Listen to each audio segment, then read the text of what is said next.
Hello, it is Ryan, and we could all use an extra bright spot in our day, couldn't we? Just to make up for things like sitting in traffic, doing the dishes, counting your steps, you know, all the mundane stuff. That is why I'm such a big fan of Chumba Casino. Chumba Casino has all your favorite social casino-style games that you can play for free anytime, anywhere with daily bonuses. That should brighten your day a little.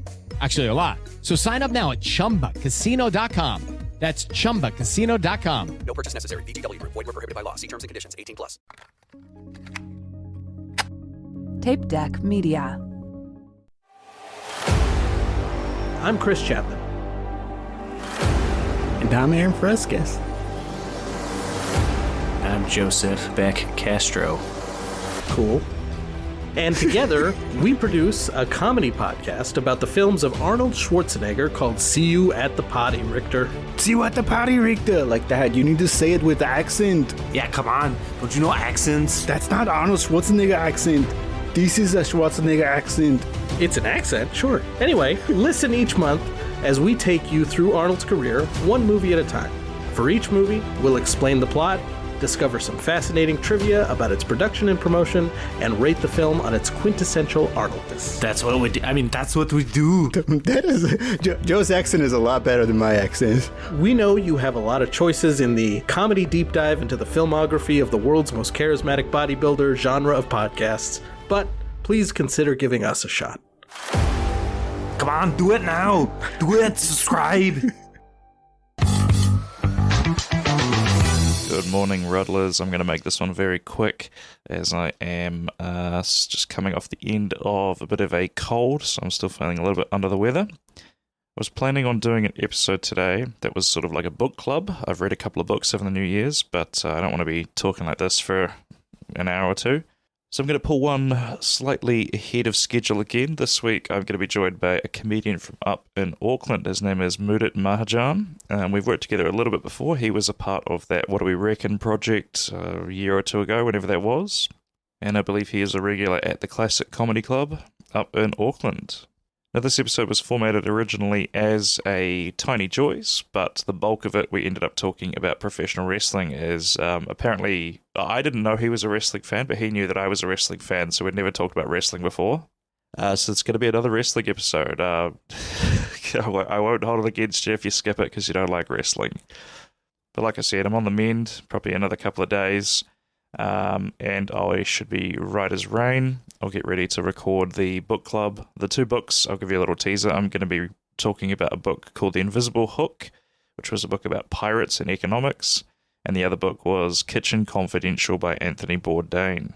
So come back next Monday to hear those. One quick plug to get in, all of my usual shows are on. Tuesday, Wednesday quiz, Thursday Laugh Cellar comedy show, and on Saturday, my friend Dan Bain is going to be recording all three of his comedy shows as a special. It's called, I believe it's just called A Trilogy. He's got three shows. He's got a show called Anxiety Knife. He's got a show called Variations on the Same Joke. And he's got a show called Would You Like Me More If I Was Less Like Me? He's basically doing the James Acaster repertoire thing. He's going to record them all at one night and release them kind of separately. They'll be sort of linked, but separate specials on their own. So head along to littleandromeda.co.nz to get your tickets there. I'll be there. Come and say hello if you see me there. Alrighty, let's get on with the interview. Please, Ruddle Maniacs, welcome to the podcast, comedian Mudit Mahajan. Alrighty, hello Mudit, welcome. Is this your first time on the pod? Yeah, this is my first time. I've been following a bunch of episodes, and I was like, yeah, I would like to come on the podcast. So Thank you so much for having me. Delighted. We've sort of worked together before because we did that project with the what was it called? What Do You Reckon? Those videos that we were doing. Oh, yeah. That was pretty fun. I used to make them on the way to work, actually. Most of the videos I recorded were on the way to work, actually. Yeah. That was pretty fun. We couldn't get it to sort of catch on though, so but it was just cool because I got to meet a whole bunch of other comics around the country. So yeah, it was successful in its own way, I guess, right? Oh yeah. I think you like even the taking that step was a big thing, honestly. I really think like a lot of people don't take any kind of steps here. Yeah, So, and that's one reason I've always kind of had my eye on you as like a newer comic is that like you're one of the few people that's actually trying to go for online content, like you're doing skits and everything like that. And I was curious to ask you, um, like what, I don't want to say like why are you doing this because we all know why, but like why do you think maybe you're one of the only newbies that's sort of like actually kind of hustling? You know what I mean? yeah, well, I think not to be cocky or anything, but it's like I think that's what it is nowadays. You just gotta do something extra if you want to make it big, especially Yeah, like in any kind of entertainment industry. yeah, You kind of have to do a little extra because you can't just you can't be just dependent on someone like the industry or something like, hey, give me this opportunity. You gotta prove yourself. yeah. So yeah, just always thought like, well, when I started for comedy in 2021 for the first 6 months, no clips, nothing. I was too shy to even like think about posting a clip. But then I was like, why not? Just who cares? Like just start posting it and start seeing some results. So yeah, just been doing since then. Yeah, It's like it's funny when you talk to comics about it, even comics who've been doing it for a while, they sort of have this idea in their head that like, I'll get to it eventually. And I think in their head, they think it's going to pop off immediately. But it took me about 3 years, 2.5 years to start yeah. getting any like that. You would have seen those Lux and Reels that I've been doing, right? Bro, I was about to say that. Congrats on that, man. That's a great success. I was about to say that. Like I saw it on your Reels and TikTok. Both of them are got a huge engagement. So congrats on that, Yeah. man. Like yeah. And so like it's so bizarre because I couldn't have predicted that. I had a feeling it would go well, but hmm it was the perfect storm of like he was just in the news for something. I think it was the Marmite sandwiches. hmm And I posted it on a good day of the week. I found Wednesday at noon seems to be like the best time of the week to post clips. Okay. And you can always tell by how many people are reposting it to their feed. Like if people are reposting it like straight away, then you're like, okay, hmm we're on to like a hit here. hmm But like, there's no way I could have predicted that that was going to catch on like it did. I think I think about it as mainly it's just like I articulated something that a lot of people had been feeling, and sort of once they hmm saw it on the screen, they were like, "Yeah, that's it." I think it's also like no one does impressions here No, in New Zealand, and Christopher Luxon doesn't actually have like an impression, like like yeah, so you catch on to his like behavior and everything, and you're like, yeah, I'll do that. So yeah, good job on that, I man. Like appreciate that's it. pretty good. I appreciate it. But yeah, I think if there's any newer comics out there, like absolutely, this is the thing because you said something before about you sort of you kind of take your career into your own hands when you do it, and Yeah. like I'm terrible at making good first impressions. So like anybody that someone's hmm been like, oh, you got to meet this comic. They're like they've got shows or whatever. I always make a terrible first impression. So I just sort of hmm accepted that I'm never going to rely on like schmoozing to get anywhere. I have to kind of, it has to be something weird like this that just kind of works out. So Yeah. yeah. Nah, but you gotta just keep on hustling, man. I think it's Mm, also like good if you have like something on your social media because then it just helps you to if you reach out to someone, hey, this is who I am. It's yeah, easier to you can just be like, hey, just check out my Instagram, like, hey, this is my absolutely. Instagram. Yeah. See, this is who I am, and also can be helpful for promos and everything, Yeah. like it's fun. I got Like I still don't get that much engagement. Like sometimes I'll get like so much engagement. I'm like I'm the king of the world, but then yeah, I'll yeah. get like 2 likes after editing for like 1 hour. I'm like, oh, you know what? Another day. That's Just it. keep on hustling. It's it's the long game, isn't it? And I've noticed that as well. Like I've cooled off on the Lux and stuff a little bit because I think there was a bit of fatigue from it. So I'm going to let it sit for a couple of weeks and then I'll probably put something new up. Mm. But yeah, it's so funny. You can go from getting like 100K views to then your next one is just like 300 or something. So yeah, it's Oh very much yeah, like peaks and valleys, eh? it's so like because I have this one bit about kebab shops in Auckland. It's like this bit about like there's so many of them and they I have think I've more than seen it. nine Yeah, clubs at the moment. So that got like really good engagement, and I was like, holy shit, my channel is gonna blow up. And the next video I posted was like 100 views. I'm like, oh yeah. shit, I It's guess not. keeps you humble, doesn't it? Um, how long have you been doing stand up for? I started in 2021, so like Yeah, 3 years now, like yeah, 3 years, something like pretty that. Yeah, fresh. so pretty fresh. Yeah, still pretty fresh. Were Like, you born in New Zealand? yeah. So I came here when 2000, what year was it? 2003. Yeah, 2003. oh, so But I've done you like my Yeah, some middle school in India actually. So like Yeah, just back and forth, like that was the thing. true. So yeah, So when you think of your kind of like identity, do you think of yourself as Kiwi or as Indian? that's again like I've been asked so many times. Yeah. I don't know. Can I say half Irish, half German? Then Yeah, you can say whatever you want, you know, man. just no, just um, I say half and half. Like Yeah. like it's hard. Sometimes it's like I'm more over that side, or am I more over this side? Because high Yeah. schooling was here, which is a different thing, but it just varies. Yeah. But yeah, still on that identity crisis. Like I don't know what to do. Yeah, yeah. I've never been in that situation before, so it's like something I've never had to consider before. Although I suppose, I like if I just say like, if they say what are you and I say white, it's like, well, technically I'm English or Irish or something. I don't know what it is exactly, but I never even really considered looking it up. But the older I get, the more interested I am to maybe figure it out. But then just this year, apparently, like, didn't 23andMe go bust recently, or like those companies that take your DNA? People are now saying, "Oh God, no, don't do that. Whatever you do, don't give your DNA to these Yeah, yeah. companies."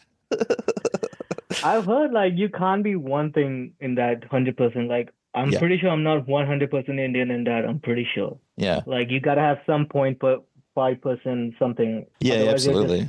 Yeah, yeah, that's like totally. incest basically. Straight up, if that's 100% Indian, then you're incest. Oh, that's not good. Yeah, yeah, Yeah, it's it's like there has to be like a 0.2% or something, like all the way yeah, back in the history. Like so. absolutely. Yeah. So let's get into some of your tiny joys. Did you have some written down for me there? Yeah, What was your tiny first one, bro? joys. The first one is wrestling, WWE, getting back. That's right. We That's were going to talk about wrestling, weren't we? Tell me more. Oh, bro, I know like as a grown adult or 26-year-old, if you tell people like, hey, John Cena is the bad guy now, it's No, so don't listen weird, to but them.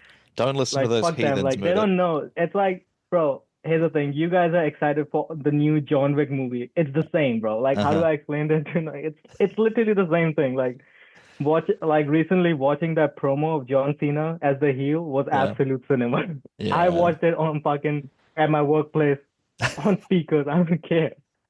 I don't care. Like, dude, Yeah. that was like insane. Like him doing that promo in Brussels, like Yeah. insane. Like How just getting long? back into it. Yeah. How long have you been watching wrestling for? Bro, it was my childhood, man. Like my dad Yeah. introduced me to that. Like he grew up watching like all the legends like Hulk Hogan, Mr. Perfect, Ultimate Warrior, Undertaker, Shawn Michaels, and then he used to watch it as a kid Yeah. back in India, and then he got me into it. Like he was like, "This is what I used to watch," and I got too much into it. Yeah. Yeah, I've been watching it since childhood. I stopped watching it like for a while. I would say around like 2018 to 2022, like Yeah. a long time, like when it was like shit, completely Yeah. shit. There was nothing Yeah. fun.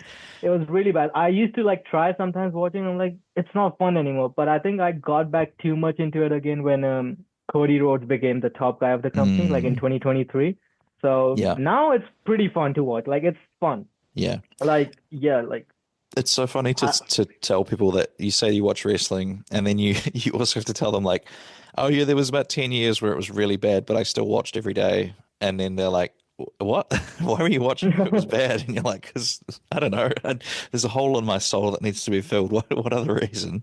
well, it's basically it's for me. I would say that's like escapism. Let's be honest. You know it's fake, so you just play around. Like yeah, you know this fake, but like these guys, what I say is like people say it's fake. I don't think it's fake is the right word for wrestling. Yeah, It it's will be theater. like these guys are like professional stuntmen who also do acting. Yeah, Like absolutely. that's what you Yeah, say, like yeah, sure when you hit someone in wrestling, you don't want to intentionally hurt them, but yeah, things can go sideways and yeah. have been. So it's I, just fun to watch. Yeah. I think if anyone ever says wrestling's fake and that's why you shouldn't watch it, they should be forbidden from watching any kind of entertainment apart from like MMA then, Exactly. right? That's It's like, the point. oh, well, no, I was going to use Tom Cruise as the example, but he actually does all his own stunts, so he's a bad example, but like, you know what I mean? Exactly. But it's the same. Like he does the stunts, but they are planned. Yeah. They're like, everything is planned. It's like it's a Yeah. movie. They're like planning it and everything. It's like done in front of a live audience. That's it. Yeah. That's what wrestling is. One take. They don't get a One do-over if it take, goes and it's wrong. live. Like Yeah. earlier it was like recorded. Now it's live. So Yeah. think about it. No chances of mistake. So there's a great saying in the wrestling community that there's a special bond between a young wrestling fan and their favorite mid-card wrestler that they used to love when they were a kid. Do you have your Yeah, favorite kind of yeah, mid-card yeah, wrestler? yeah. Who is it? Mid-con. Well, I never thought about mid-card or anything because no matter what video game I played of wrestling or anything, all I was caring about was John Cena. John Like Cena, so he's your guy. he's been my guy. Right. I've not been in Make-A-Wish Foundation or anything, but he's been my guy, Like, That's, it's yeah, that would be, I guess, a silver lining if you got into Make-A-Wish as you get to meet. Well, I don't know. Is he still doing Make-A-Wish at the moment? He might not be. that's the thing. Like, I'm just curious, how many kids at Make-A-Wish Foundation right now are like, don't do it, Joe, please. Yeah. Just do it, Joe. No, Mine this was is not always you. Zack Ryder. He was my favorite mid-card guy. Bro. And Yeah. he's doing really well on the independent scene right now. But yeah, I just have a special place in my heart for that kind of 2010s era Zack Ryder when he was the woo woo woo guy. I think in that case, then Kofi Kingston, man. Yeah, Kofi Kofi's a Kingston. good one. He never got what he deserved. Yeah. He has done so much for the company, he has never gotten that. Yep, Kofi Kingston's. I Like, know. I think the major reason for his pushback, this is going to sound so nerdy because I know so much about wrestling, Yeah, was because once you remember Randy Orton in 2010? I heard the about this. evil- yeah. So he didn't sell one move properly, and from that, his pushback has been since years. So Yeah, yeah, I mean, I get it. Like, it's frustrating when you don't sell the move and everything, but like, yeah. He kind of he broke doesn't character deserve that much. Yeah. because there's that clip of him going stupid, stupid, stupid, or something in the Yeah, ring, yeah, and you're yeah, like, yeah. oh, I don't like that. There's a really Yeah. cool promo that Kofi Kingston did from that era where he trashes a sports car that had been gifted to Randy Orton. Have you seen this promo? Yeah, He's like yeah. keying it and stomping on it, and he throws paint over it and stuff. And like people were saying, like that should have been his promo. That like we saw the intensity you need from him to be like a top guy, but because Randy Orton was like not a nice person back then, it kind of killed his push. And yeah, it's really sad. Imagine an alternate Really, there's future a where lot of not comics, sorry, a lot of wrestlers who didn't got what they deserve, and they've done so much for the company. Like, Yeah. I always it's thought that like, about Dolph Ziggler. I feel like he maybe should bro, have got more, yes, Dolph Ziggler again, great seller, but he gave great us. person. He gave us so many memes. Like I use that "it should have been me" meme like at least once a week. Do you know what I'm talking about? Yeah. Yeah. I think again he fucked up something again with Yeah. Vince McMahon or something. He said something to him, and you know Yeah. how Vince McMahon is like. Yeah. Did you saw that documentary? I didn't watch it, but I kind of knew all the stuff that it talked about, and like it was Yeah, all it's sort of, like you I read about had it a on the couple of boards. Yeah. friends Yeah. couple of friends who was like, dude, this guy is evil. I'm like, dude, I grew up watching this guy. I'm not surprised. Yeah, Like, you know what know. I'm saying? I'm not like, even though he was faking it, but Yeah. sometimes you see the evilness when Mhm. someone is cutting a promo or something. You see that evilness, like, Yeah. yo, this guy is not in the right headspace. He definitely had a lot of issues. Yeah, absolutely. There's one clip of him saying the N word so casually. I'm like, damn. Yeah, Have you seen that? I think there's more than one clip of him saying that. Oh, there's like him saying the N word. There's like him. There's a promo back in the days between Undertaker, Brock Lesnar, and Vince McMahon. And Undertaker, this was the time when Undertaker was the biker gang person. Yeah, yeah. And he made a promo saying he's gonna send a bunch of bikers to Undertaker's wife's house and they're gonna rape her. That was the my promo. Goodness. There's like wild shit, bro. Vince McMahon. There's one Yes. promo I remember Stephanie McMahon was talking about. There's a clip of a documentary or something. She was talking about Vince pitched a promo. Not a promo, like An what do you call angle. that segment? Yeah. Yeah, like a segment in which Vince McMahon is expecting a child with Stephanie McMahon. Yeah, that And was he was like, yeah. bro, I'm not doing this. Yeah. Apparently there was a scene in his documentary where Shane McMahon was trying to give him an idea and Vince was eating like steak or something and he handed his knife to Shane and he said, "You're going to have to stick that in my chest in order to make this idea happen. You Yeah, you have yeah. to kill me." And then it's really interesting because apparently Shane, like, do you know the TV show Succession?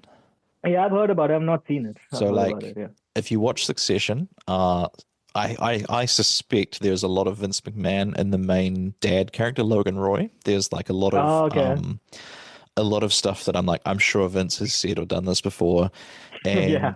it's like, Logan Roy is this like ruthless businessman and his kids are sort of like fucked up because of it. Like they've all got their own different things that are wrong with them. Got it. And I think Shane, thankfully, went the opposite direction where he was like a very present and like very loving father to his children. And because of how insane it would have been to have Vince as a father. Oh, bro, I'm scared of that guy. Even he's 80, I'm still like, that guy's presence is weird, you know? Do you remember the comedian Patrice O'Neill? Oh, yeah, of course. Yeah, so he wrote for WWE for a while. Yeah. He said when he met Vince McMahon, he was like, he's like the one person that he sort of turned into like a little boy and was like, "Oh, nice to meet you, Mr. McMahon." And he was like, he's like Mr. McMahon was such like a dude or whatever that he just he alphaed him, I guess is the saying, right? Nice to meet you, British. Yeah. He was, and he was got like, that voice, you know. You're fired. Oh, what a character What a though, on the legendary screen. line. And there's so many lines he created where he's doing that lie detector test and he's like, "I am not a pervert," and then the lie detector's going crazy. That was with DX, right? I think so. I don't remember the context. I just remember seeing. Did you ever got in trouble to doing the suck it thing at school? I didn't get in trouble for doing it, but so I started watching in 2010s, which was when they were the sort of they weren't as filthy, I guess, of the DX. Do you remember when it was just Shawn Michaels and Triple H and they had Hornswoggle? I think that was like the PG era had just started, so they just calmed it down because I've seen like old shit as well. Yeah, like the ones where they used to put out like wild segments, I think that was the time when they went a little PG. So I used to do the DX suck it to people, but like it wasn't really in the culture then, so people didn't really know what it was. They were just like, "Oh, that's weird." And so yeah, it was like I never got in trouble because it was in high school when I started watching, just like in the last couple of years. But it was people just didn't really know what it was, so I skated by. I used to do that in school when I was like probably 9 years old or something. They knew what it meant. I used to kept on doing suck it, and one day my teachers were like, "Excuse me, can you not do that?" Like that's such a polite way to say it. Do you even know what you're doing? I'm like, no, it's just Shawn Michaels and Triple H doing it, bro. Like, I don't know. I don't know. It's such a satisfying gesture and saying, do you know what I mean? Like it's 2 syllables, suck it. There's a good K, a hard K. This is really comedy word nerd, but it's like the K sound is great for like impact. And so they really just something taps into it's like the male brain is like, yep, that's perfect. I'm going to do that. Yeah, exactly. I think a lot of kids who they don't know when they started watching the suck it thing. They're just like, suck it is just cool to do that. Like they didn't know like what suck it is. Because they make like they don't make NFL players and stuff do it, and they're like end zone celebrations as well. Yeah. I was happy to be able to sneak that into a stand-up set. I was talking about Elon when he did that. I've seen that clip. That was a banger, man. And I was like, all right, I'm gonna throw. And I think the audience didn't know what I was referencing when I did the suck it, but it was like, they just were like, "Oh, it's a fat guy doing a funny kind of thing," and also like, they probably were like, "I can understand why that's a wrestling thing." Like, you know what I mean? They didn't know what it was, but they went, "Yeah, that makes sense." Yeah.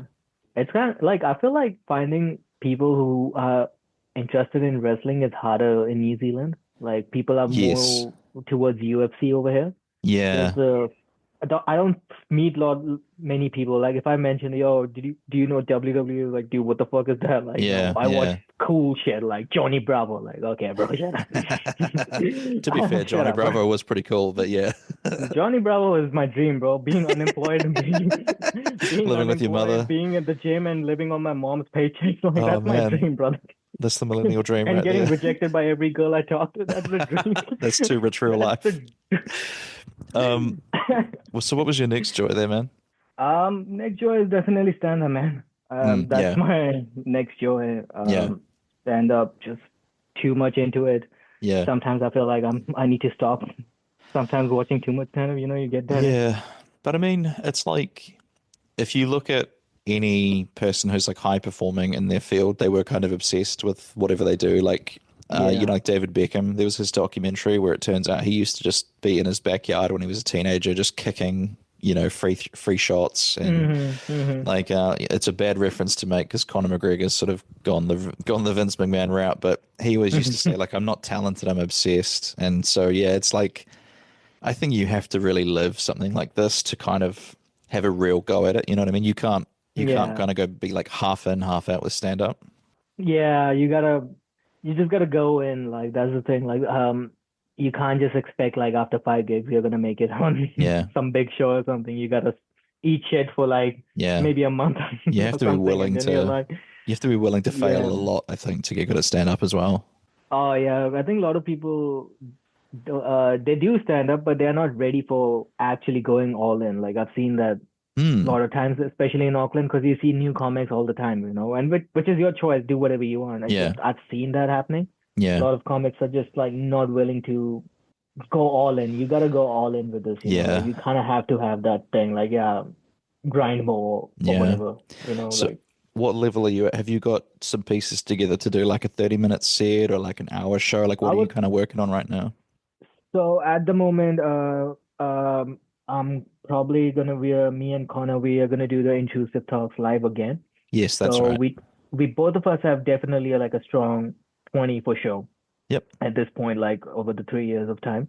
I mean, I can do 30 as well. Like that's the thing. But like that 30, I'm still not confident enough with.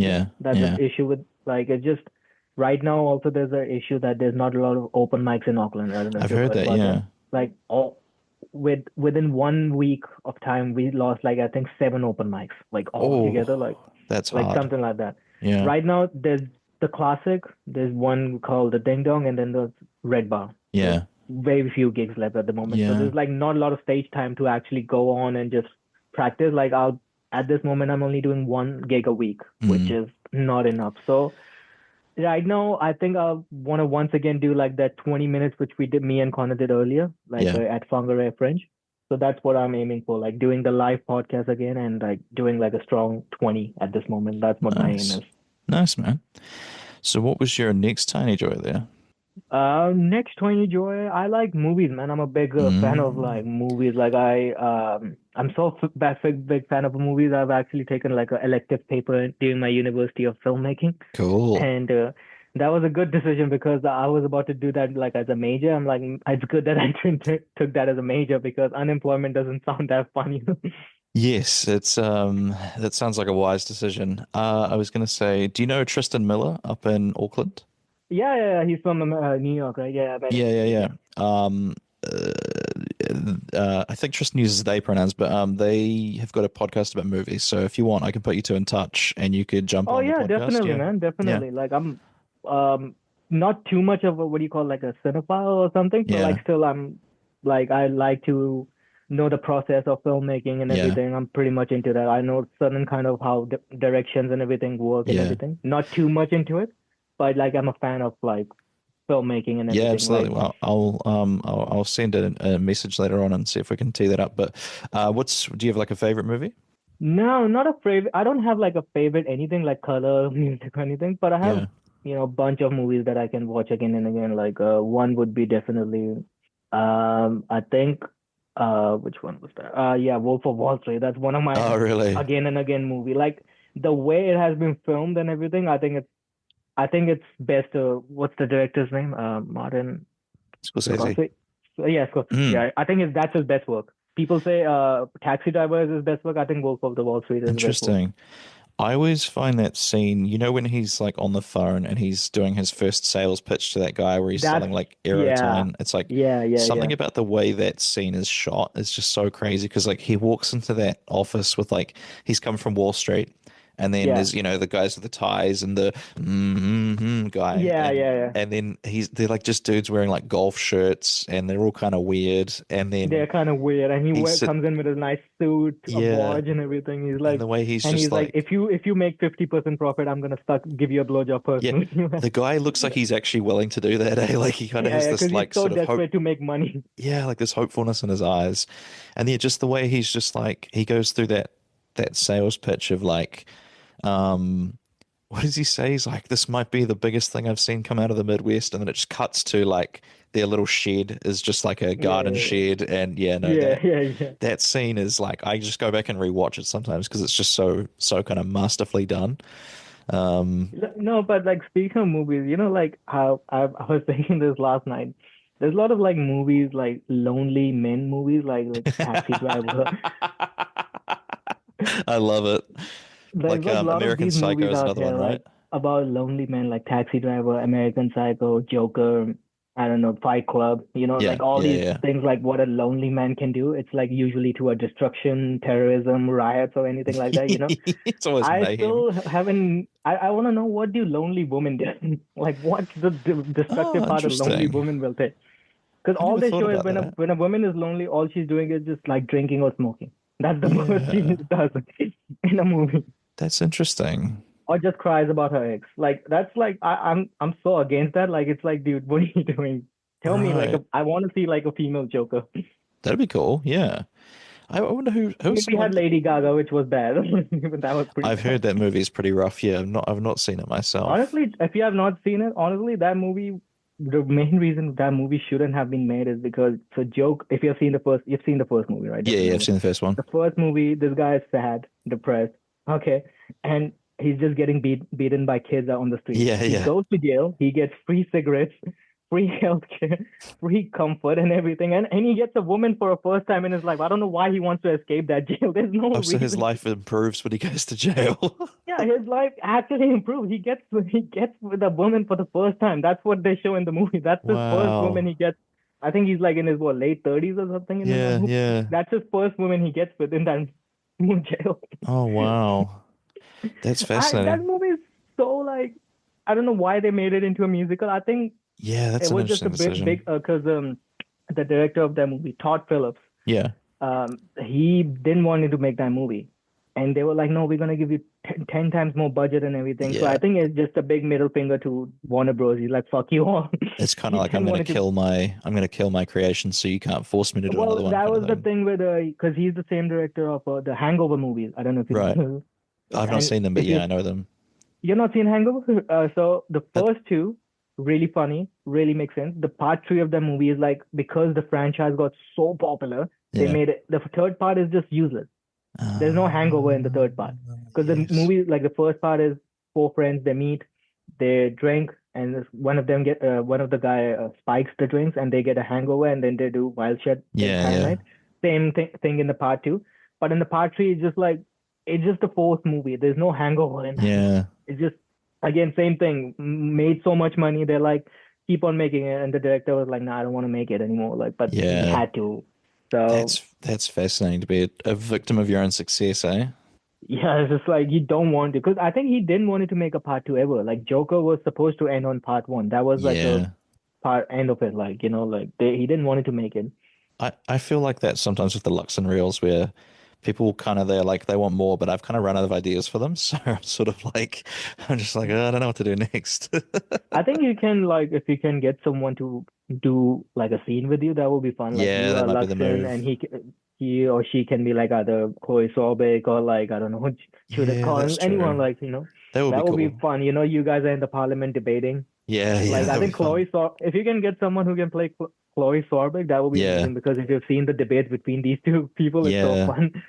I got pretty sure Chloe liked one of them. She liked something that I posted, and I was like, holy crap, someone in Parliament is. And I got followed by a national MP the other day, so I'm like, oh man, oh no, what's happening now? Oh man, we're just about to run out of time on the Zoom. Sorry, this has flown by. Let's get your plugs in. So, where can people find you if they want to check out your stuff? Yeah, just maybe OnlyFans starting. Hell yeah. Instagram. It's Mudit _Mahajan. And I have a TikTok as well. I post both, like, all my clips on that.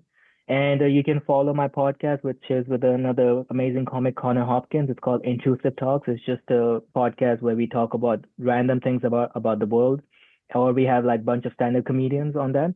So it's a fun podcast. Just tune in for that, and just follow me on that. Thank you so much.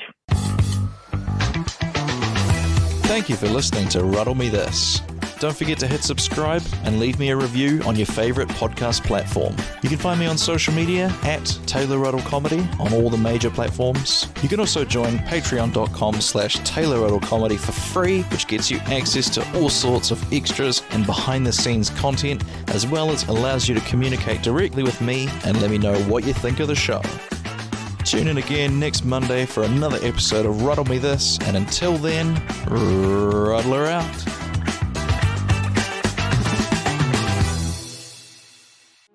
This has been a Tape Deck Media production. Thank you for listening. Hey Ruddlers, I joined a group of podcasters that we are calling the Trailer Alliance, a group of podcasters that share each other's trailers at the end of the episodes and generally support each other. So at the end of each episode for the next few weeks, I'm going to be playing a trailer of one of the members of the Trailer Alliance. And here's one of them now. I hope you like it. Are you struggling with a lack of access to captivating entertainment and media? Are you faced with constant judgment and ridicule from friends and family for your inability to respond appropriately to sensitive situations? If this sounds like you might be suffering from being emotionally dead inside. But it's not too late to make a change. One Nothing Podcast is a newly available treatment for being dead inside. Taken just once every 2 weeks, One Nothing could make a world of difference. By combining carefully measured dark humor to the amazing original formula of grisly fatalities, One Nothing Podcast has successfully entertained thousands of people suffering from death inside. And with access across all podcast platforms, treatment has never been more readily available. But don't trust my word. Here's some real-world testimonials from a few of our listeners currently undergoing treatment. From consistent doses of One Nothing Podcast, my posture has greatly improved due to being kept on the edge of my seat. The One Nothing Podcast comes on, everybody be like, shut the f*** up. I be quiet, but when the episode's over, I be talking again. Oh my gosh, buddy. I used to be on so many medications for blood pressure, and then I listened to One Nothing Podcast's episode on Kitty Genovese, moved into an apartment on my own, and haven't needed it since. That one really got my blood pumping. You know, listening to One Nothing Podcast, I'm not constipated anymore. I'm just full of shit. So what's stopping you from great entertainment? One Nothing Podcast is not intended for all audiences. Listeners under 18 years of age should obtain permission from your parent or guardian before downloading. Tell your therapist if you're predisposed to whining, complaining, reading podcasts poorly, being overall combative, or being easily offended, as One Nothing Podcast might not be right for you. So stop letting great content pass you by. Talk to your therapist today to see if One Nothing Podcast is right for you. Step into the world of power, loyalty, and luck. I'm gonna make him an offer he can't refuse. With family, cannolis, and spins mean everything. Now, you wanna get mixed up in the family business. Introducing The Godfather at ChumbaCasino.com. Test your luck in the shadowy world of The Godfather slot. Someday, I will call upon you to do a service for me. Play The Godfather now at ChumbaCasino.com. Welcome to the family.